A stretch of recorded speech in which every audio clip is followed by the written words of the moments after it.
Hey, folks, good morning and welcome to another episode of Steelers Morning Rush.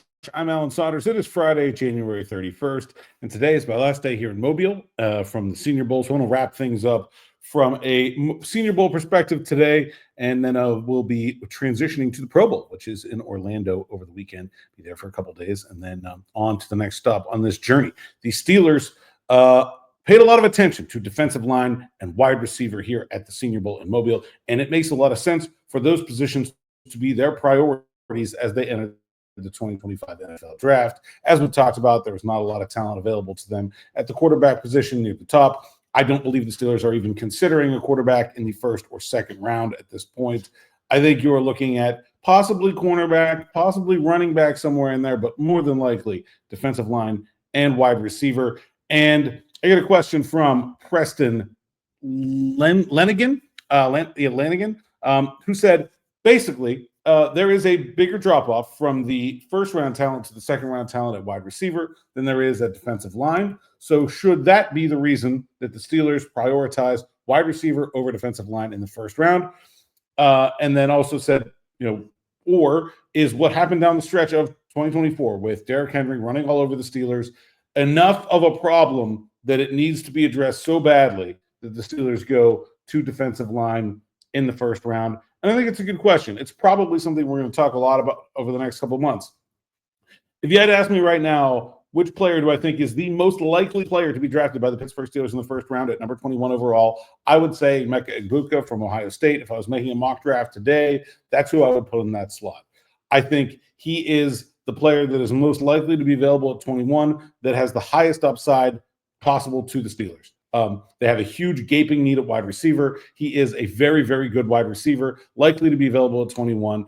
And there is not really a comparable player to him in the rest of the draft class. There are big swing guys like Trey Harris and Higgins from Iowa State, which may work out but may not work out. They have tools. Savion Williams from TCU, same thing.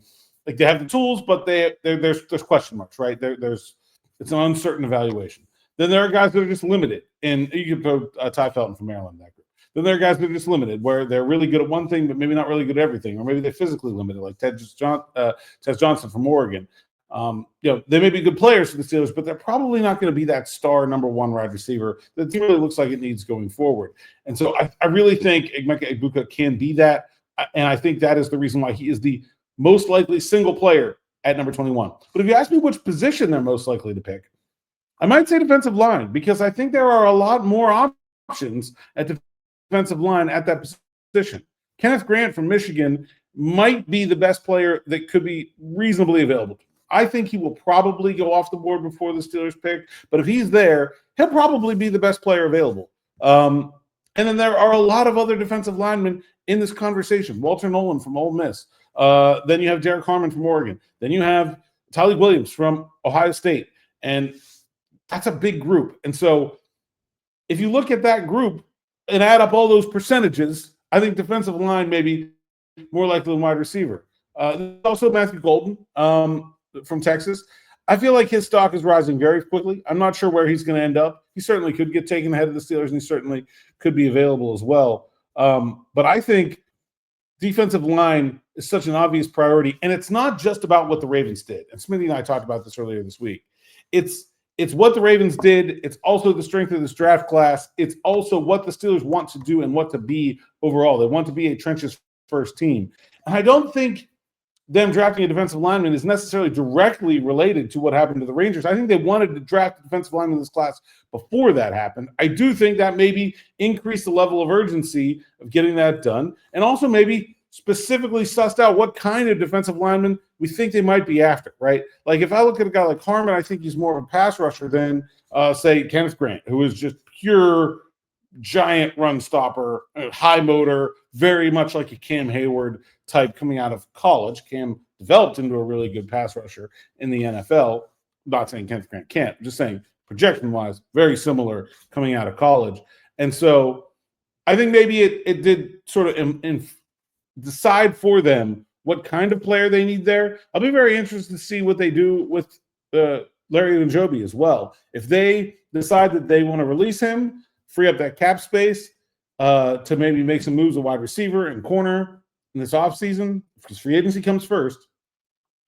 then I think you've absolutely solidified defensive line being the priority. I don't see a defensive line signing coming. Maybe a minor guy, maybe a nose tackle type, or maybe they'll pick somebody else instead of Montravius Adams, something like that. But in terms of like bringing in a starter to this defensive line, it's going to come from the youth. They want to build from the inside out. They want their assets to be their draft assets to be focused on the inside, and then they will fill in on the outside. That's why I think they're going to sign a free agent or trade for a very expensive free agent wide receiver. I expect them to make some kind of move at cornerback, and it wouldn't surprise me at all if they spend more money than they've ever spent in free agency this offseason. They can make $60 million in cap space painlessly. They can make $80 million in cap space without a lot of pain. They can go nuts this offseason if they really want to. And I think they will at wide receiver and at corner on those positions. Wide receiver was just an obvious hole all year. Corner, they haven't necessarily drafted well, and I think it's a very good class of players that will be available to them where they can just plug and play on that side of the ball and keep building on in the trenches with the draft. So yeah, guard, as Preston also mentioned, I do think is a sleeper day 3 pick, as is tight end. Which, sort of trench adjacent position. And of course, at some point, the Steelers are going to need to address running back. I would expect that late on day 2 or early on day 3. And if they do take a quarterback, I would not expect it to happen before the 3rd round and probably not before the 4th round, where you're looking at guys like possibly Will Howard, Kyle McCord, Brady Cook, Max Brosmer, something, Dylan Gabriel, something like that. And so that's the answer to that question. I think I didn't really give my opinion about which of those is best. I think if Egbuka is there, it would be really hard to pass him up for me because of the depth of the defensive linemen in this class, even down to those day 3 types that we were talking about yesterday. Darius Alexander from Toledo, I think, had a really nice day. I'm not even sure he's a day 3 type anymore. Peebles from Virginia Tech. Farmer from Florida State cemented himself as a day 2 option. I do think there's defensive line talent down the road in this draft, and I don't think there's a player like Egbuka. So if he's there, I would personally have a hard time picking him, but I would say the same thing about Kenneth Grant. Now, if they happen to both be there, then they have a really easy decision because I don't think they have a bad one. I just really like Kenneth Grant as a player. I think he's a perfect Pittsburgh Steeler defensive lineman. I think I would probably take him. I might also be tempted to trade back a couple picks and just let somebody else make the decision for you and recoup some extra draft capital. When you're talking about depth in the positions you want, unless you have a strong preference, sometimes that is a better option for a team as well. As making that decision is pay somebody else to make it, or let somebody else pay you so they can make it, and you take whoever's left. So I got for today. More from this weekend in Orlando, and then back on the grind at the Super Bowl week next week in New Orleans. Not sure where I'll be recording the next one of these, but tonight, me and DB, Smitty's off for Royal Rumble, so me and DB on afternoon drive, perhaps a little bit earlier today. Stay tuned for that. Like, subscribe, hit that bell for notifications here on the YouTube channel as we keep pushing towards 15,000. Till next time, thanks for listening, thanks for watching, and enjoy.